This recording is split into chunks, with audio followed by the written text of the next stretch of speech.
Hi friends, ಎಲ್ಲರಿಗೂ ನಾನು ಇವತ್ತು ನರ್ಸರಿಗೆ ಬಂದಿದ್ದೀನಿ. ಇಲ್ಲಿ ನೋಡಿ, ಇದು ಗೊಬ್ಬರದ ಗಿಡ ಅಂತ. ಈ ಗೊಬ್ಬರದ ಗಿಡಗಳನ್ನ ತೆಂಗಿನ ಮರ, ಅಡಿಕೆ ಮರದ ಎಲ್ಲ ಗಿಡಗಳಲ್ಲಿ ಹಾಕಿರ್ತಾರೆ. ಇದೊಂದು ಗಿಡ ಹಾಕಿಬಿಟ್ರೆ ಗೊಬ್ಬರದ ಅವಶ್ಯಕತೆ ಇಲ್ಲ. ಭಾಳ ದಿನದ ಮಟ್ಟ ಇದು ಬರುತ್ತೆ, ಮರ ಆಗುತ್ತಲ್ಲ, ತುಂಬ ಚೆನ್ನಾಗಿರುತ್ತೆ. ಇಲ್ಲಿ ನರ್ಸರಿಯಲ್ಲಿ ರಿಟರ್ನ್ ಗಿಫ್ಟು ಅಂತ ಕೊಡ್ತಾರೆ. ಬೇಕಾದರೆ ಅದನ್ನು ನೀವು ರಿಟರ್ನ್ ಗಿಫ್ಟು ಮಾಡ್ಬೋದು.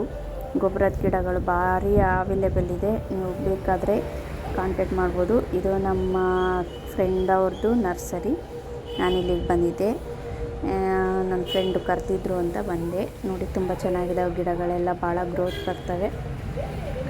ಒಳ್ಳೆ ಆರ್ಡ್ರ್ ಮಾಡಿದರೆ ಕೊಡ್ತಾರೆ. ಹಾಗೆ ನಮ್ಮ ಮನೆಗೆ ಹಾಯ್ ಫ್ರೆಂಡ್ಸ್, ಎಲ್ಲರಿಗೂ ಇವತ್ತು ಸಂಜೆ ಏನಾದರೂ ಬೆಂಡೆಕಾಯಿ ಹುಳಿ ಮಾಡಿದ್ದೀನಿ ಊಟಕ್ಕೆ, ರಾತ್ರಿ ಊಟಕ್ಕೆ.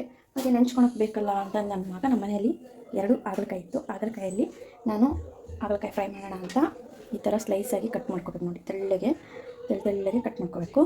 ಇದನ್ನು ಕಟ್ ಮಾಡಿ ಉಪ್ಪು, ಖಾರ ಮತ್ತು ಇದಕ್ಕೊಂಚೂರು ಅರಿಶಿನ ಹಾಕಿ ಚೆನ್ನಾಗಿ ಮಿಕ್ಸ್ ಮಾಡಿ. ನೋಡಿ, ಎಲ್ಲದಕ್ಕೂ ಮಿಕ್ಸ್ ಆಗಿದೆ. ಎಲ್ಲ ಪ್ರತಿಯೊಂದು ಇದಕ್ಕೂ ಮಿಕ್ಸ್ ಆಗಿದೆ. ಇದನ್ನು ನೆನೆಯೋಕ್ಕೆ ಹಿಂಗೆ ಹಚ್ಬಿಟ್ಟು ಒಂದು 20 ನಿಮಿಷ ಬಿಡಬೇಕು. ಈ ಥರ ಚೆನ್ನಾಗಿರುತ್ತೆ. ಮಕ್ಕಳಿಗೆ ಪಲ್ಯ ಮಾಡಿದರೆ ತಿನ್ನಲ್ಲ ಕೆಲವರು, ಅದಕ್ಕೋಸ್ಕರ ನಾನು ನಮ್ಮ ಪಾಪಗೆ ಇದೇ ಥರ ಮಾಡ್ಕೊಡ್ತೀನಿ. ಅವ್ನು ತಿಂತಾನೆ, ಇಷ್ಟಪಟ್ಟು ತಿಂತಾನೆ.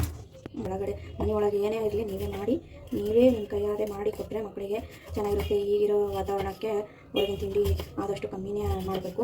ಅದಕ್ಕೋಸ್ಕರ ನಾನು ಹೊರಗಿನ ತಿಂಡಿ ಏನು ಕೊಡಲಾದೆ, ಮನೆಯಲ್ಲೇ ಈ ಥರ ಇದು ತಿನ್ನಲ್ಲ ಇವೆಲ್ಲ ಮಕ್ಕಳು.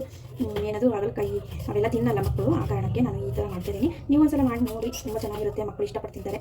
ಅಡುಗೆ ಅನ್ನ ಸಾಂಬಾರು ಜೊತೆಗೆ ಇದೊಂಥರ ಚಿಪ್ಸು ಚೆನ್ನಾಗಿರುತ್ತೆ. ನಾನು ಯಾವಾಗಲೂ ಮಾಡ್ತಾಯಿರ್ತೀನಿ. ಹಾಗಲಕಾಯಿ ಪಲ್ಯ, ರೊಟ್ಟಿ ಅದು ಮಾಡಿದರೆ ತಿಂತಾನೆ. ಈಗ ನಾನು ಏನು ಮಾಡ್ತಾಯಿದ್ದೀನಿ ಅಂದರೆ ಚಿಪ್ಸ್ ಮಾಡೋಣ ಅಂತ. ಅನ್ನ ಜೊತೆಗೆ ತಿನ್ನೋಕ್ಕೆ ಚೆನ್ನಾಗಿರುತ್ತೆ ಅಂತಂದು ಈ ಥರ ಸ್ಲೈಸಾಗಿ ಕಟ್ ಮಾಡಿ ಇಟ್ಕೋಬೇಕು. ಕಟ್ ಮಾಡಿ ಒಂದು ಅರ್ಧ ಗಂಟೆ ಟೈಮ್ ಇದ್ದರೆ ಬೇಗನೆ ಹೆಚ್ಕೊಂಡು ಒಂದು ದಿನ ಬಿಟ್ಟರು ನಡೀತೈತೆ. ಚೆನ್ನಾಗಿ ಅದು ನೆಂದರೆ ಉಪ್ಪು ಎಲ್ಲ ಹೋಗಿ ಫುಲ್ ಉಪ್ಪೆಲ್ಲ ಅಂಟ್ಕೊಂಡಿರುತ್ತಲ್ಲ, ಹಂಗೆ ಅಂಟ್ಕೊಂಡ್ರೆ ತುಂಬ ಚೆನ್ನಾಗಂದರೆ ಅಷ್ಟು ಅಂಗಡಿಯಲ್ಲಿ ಬೇಕರಿಯಲ್ಲಿ ಸಿಗುತ್ತಲ್ಲ, ಆ ಥರ ಸಿಗುತ್ತೆ. ತುಂಬ ಚೆನ್ನಾಗಿರುತ್ತೆ. ನೀವು ಮಾಡ್ಕೊಳ್ಳಿ. ಇವತ್ತು ನಮ್ಮ ಮನೆಗೆ ರಾಯರು ಬಂದಿದ್ದಾರೆ. ನಾನು ಹೇಳಬೇಕಾಗಿತ್ತು, ನನ್ನ ಫ್ರೆಂಡು ಮಂತ್ರಾಲಯಕ್ಕೆ ಹೋಗಿದ್ದರು. ಅವರು ನನಗೆ ಒಂದು ರಾಯರ ಫೋಟೋ ತಂದು ಕೊಟ್ಟಿದ್ದಾರೆ, ತೋರಿಸ್ತೀನಿ ನೋಡಿ. ರಾಯರ ಫೋಟೋ ಇವತ್ತು ಶನಿವಾರ ನಮ್ಮ ಮನೆಗೆ ಬಂದಿದ್ದಾರೆ. ಎಲ್ಲರಿಗೂ ಒಳ್ಳೇದು ಮಾಡಲಿ, ಎಲ್ಲರೂ ಚೆನ್ನಾಗಿರಲಿ, ಅವರಿಗೆ ಆಯುಷ್ಯ ಆರೋಗ್ಯ ಕೊಟ್ಟು ಕಾಪಾಡಲಿ ಅಂತ ಅನ್ಕೊತೀನಿ ರಾಯರ ಹತ್ರ. ಶನಿವಾರ ಈಗ ಆಷಾಢ ಮುಗಿತಾ ಇದೆ. ಆ ಶ್ರಾವಣ ಟೈಮಲ್ಲಿ ರಾಯರು ನಮ್ಮ ಮನೆಗೆ ಬಂದರೆ ನನಗೆ ತುಂಬ ಖುಷಿ ಆಗ್ತಿದೆ. ನಾನು ಮಂತ್ರಾಲಯ ನೋಡಿಲ್ಲ, ಹೋಗಬೇಕು. ನಮ್ಮ ಫ್ರೆಂಡ್ ಹೋಗಿದ್ದು, ಕರೆದ್ರು. ನನಗೆ ಹೋಗೋಕ್ಕಾಗಲಿಲ್ಲ, ಪಾಪೊಂದು ಎಕ್ಸಾಮು ಅಂತ. ಅದಕ್ಕೆ ಅವ್ರು ತಂದು ಕೊಟ್ಟಿದ್ದನ್ನ ನಾನು ಪೂಜೆ ಮಾಡ್ತೀನಿ.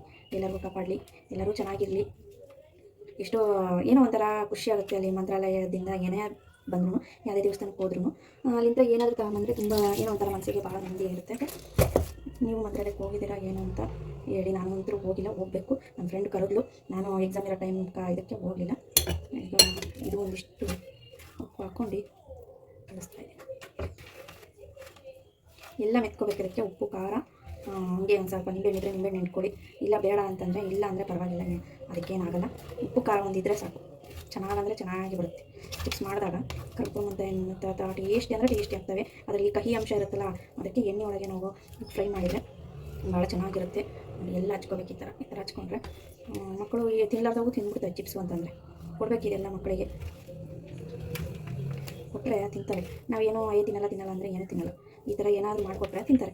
ಅದು ತಿನ್ನಲ್ಲ, ಇದು ತಿನ್ನಲ್ಲ ಅಂದರೆ ತಿನ್ನಿಸ್ಬೇಕು. ದೊಡ್ಡವರು ತಿನ್ನಬೇಕು, ಶುಗರು ಅದು ಇದು ಇರೋರು ಹಾಗಲಕಾಯಿ ಜಾಸ್ತಿ ತಿನ್ನಬೇಕು. ಹಾಗಂತ ಹಾಗಲಕಾಯಿ ಇದೇ ಅಲ್ಲ, ಹಾಗಲಕಾಯಿ ಪಲ್ಯ, ಈ ಥರ ಚಿಪ್ಸ್ ಅಂತೆ ಒಟ್ಟು ಹಾಗಲಕಾಯಿ ತಿನ್ನಬೇಕು. ದೇಹದಲ್ಲಿ ಒಂದು ಸಲ ಆದರೂ ಹೋಗ್ಬೇಕು ಹಾಗಲಕಾಯಿ. ನನ್ನ ಚಾನಲ್ಗೆ ಸಬ್ಸ್ಕ್ರೈಬ್ ಮಾಡ್ಕೊಳ್ಳಿ, ಬೆಲ್ ಐಕನ್ ಪ್ರೆಸ್ ಮಾಡಿ. ಈಗ ಇದೆಲ್ಲ ಕಲಸಿ ಇಟ್ಟಿದ್ದೀನಿ.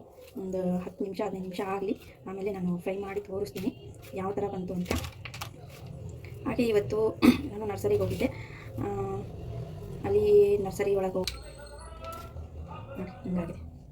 ಫುಲ್ ಎಲ್ಲದಕ್ಕೂ ಅಂಟ್ಕೊಂಡ್ಬಿಟ್ಟಿದೆ. ಅರ್ಧ kg 2ಕ್ಕೆ.